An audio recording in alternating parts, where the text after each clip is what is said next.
जय जगन्नाथ फ्रेंड्स। लीलामय श्री जगन्नाथ अनबसर लीला एक अलौकिक लीला जहाँकि देवस्नान पूर्णिमा पर प्रारंभ होता है। देवस्नान पूर्णिमा बोली ज्येष्ठ पूर्णिमा को कहुए। पवित्र देवस्नान पूर्णिमा दिन महाप्रभु रत्नवेदी स्नान वेदी को यात्रा करती एवं सेठारे चतुर्धा मूर्ति 108 गड़ा सुबासित जल में दिव्य स्नान करती जहाकू देवस्नान पूर्णिमा बोली कहुए। स्नान नीति पर महाप्रभु गणपति विषय भक्तजन को दर्शन दियंती। तेबे एही देवस्नान पूर्णमी हेउछि चंदन यात्रार अंतिम दिन। प्रचंड ग्रीष्म प्रवाह रक्षा पाइबा जगतर नाथ महाप्रभु श्री जगन्नाथ निज श्री अंगरे जो चंदन लेपन करी जल क्रीड़ा करुथिले आज ताहार शेष दिन।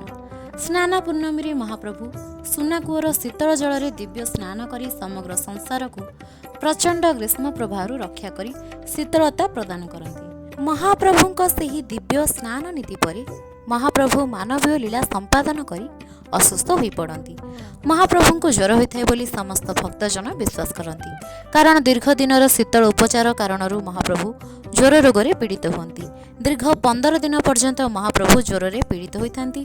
ज्येष्ठ पूर्णिमा ठारू आषाढ़ अमावास्या पर्यंत दीर्घ 15 दिन अवधि ଅନବସର ଅଣସର गुप्त सेवा आदि विभिन्न नाम रे परिचित अटे। महाप्रभु को ज्वर हेले महाप्रभु पहंडी शोभा यात्रा श्रीमंदिर गर्भगृहर रत्न सिंहासन उपरकू विजय न करी अणसर पिंडी नामक एक स्वतंत्र स्थान को विजय करती। श्रीजीव माने अणसर पिंडी रे विजय कला परे तड़ाव सेवक माने महाप्रभु मस्तक लगी दिव्य राहुरेखा चितार उल्लागी करती जहाँकि रत्न भंडार मध्य सुरक्षित कर रखा जाए एवं एही अनबसर समय महाप्रभु गुप्त नीतिकांति करा जाए।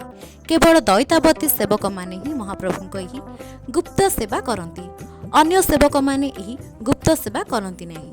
अनबसर समय महाप्रभु सर्वसाधारण दर्शन दूरी रही और भक्तवत्सल भगवान श्री जगन्नाथ भक्तों दर्शन निमित्त पट्टिदियों बा पट्टब्रह्म रूप से श्रीमंदिर मध्य उपासित होती।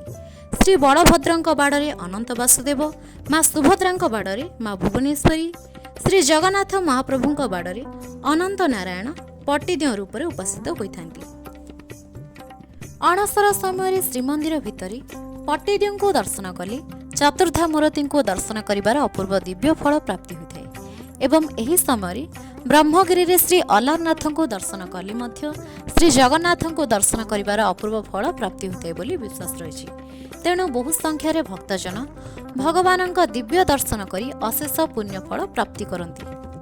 तेबे महाप्रभु एही लीला आमको कोरोना भाइरस महामारी समय क्वारंटाइन तथा सामाजिक दूरतार कथा मन पकाई दी जहाँ प्राचीन कालरू ही आम संस्कृति परंपरा तथा रीतिनीति रे रही आसी। महाप्रभु मध्य वर्तमान सही क्वारंटाइन रे रहिछन्ति, सामाजिक दूरतार पालन करछन्ति और अणसर पिंडी नामक एक स्वतंत्र स्थान रे रहिछन्ति और महाप्रभु को अणसर समय प्रदान कर जायथिबा फूल चंदन आदि सामग्री मध्य 15 दिनर एही अवधि शेष हेबा पर्यंत अणसर पिंडी रे ही रहिथाय जहाकू नवजौवन दर्शन दिन सकाळे श्रीमंदिर बाहर को निया जायथाय। अनबसर समय महाप्रभु ज्वर रे पड़िथांती। महाप्रभु को ज्वर सुस्थ करने निमित्त राजवैद्यों तत्वावधान ज्वर चिकित्सा अणसर पिंडी अणसर पणा फुलुरी तेल और 10 मूल मोदक आदि विविध औषध को पति महापात्र सेवकों द्वारा संस्कार कराई दैतापति सेवक मानक प्रदान कर और दैतापति सेवक माने महाप्रभु सुस्थता निमित्त उक्त औषधर प्रयोग करती जहाद्वारा महाप्रभु धीरे धीरे सुस्थता प्राप्त करती। महाप्रभु संपूर्ण सुस्थ हेले यही खुशी खबर को विराट शोभा यात्रा सेवक मान द्वारा द्वादशी तिथि प्रथमे श्री जगन्नाथ महाप्रभु आद्य सेवक गजपति महाराजा को प्रदान कर जहाकू राजा प्रसाद विजे नीति बोली कहुए। महाप्रभु सुस्थता प्राप्त हेबार खुशी खबर समस्त भक्तजन को अशेष आनंद प्रदान करिଥାଏ। महाप्रभु सुस्थ होला परे भक्तों को तांकर नवजौवन दर्शन दियंती। श्रीजीव नेत्रोत्सव तथा नवजौवन दर्शन पर महाप्रभु भव्य रथयात्रा अनुष्ठित होता है। एही भिडियो रे आपण माने श्री जगन्नाथ महाप्रभु अलौकिक ଅନବସର लीला विषय किसी इंटरेस्टिंग फैक्ट्स जानिले। तेबे आमर एही भिडियोटी आपण मानकु किपरि लागिला कमेंट बॉक्स रे निश्चय जणातु। जदि भिडियोटी भल लागे भिडियो को लाइक शेयर करी आम चैनल को सब्सक्राइब करी पाखन पे बेल आइकन को निश्चय क्लिक करंतु, जहा द्वारा आमर नुआ भिडियो रो नोटिफिकेशन आपण माने सर्वप्रथमे पाई परिबे। भिडियो को शेष पर्यंत देखिथिबारु आपण मानकु बहुत बहुत धन्यवाद।